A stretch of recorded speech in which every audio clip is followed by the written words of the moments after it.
Hi everyone, I'm Error Slayer and today I'll show you how to fix the ZArchiver can't use this folder error. If you're ready, let's begin. First, open the settings.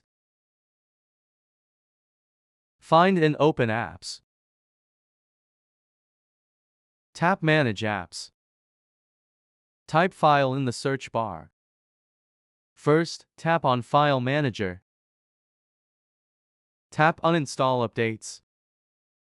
Tap OK. Then go back and check if there's an Uninstall Updates option for files as well. If there is, follow the same steps to uninstall updates for files. When you reopen ZArchiver and open the data folder, you will see that the problem is solved. I hope this tutorial video on how to fix the ZArchiver can't use this folder error was helpful. If so, please subscribe to the Error Slayer YouTube channel and like the video. Have a good day.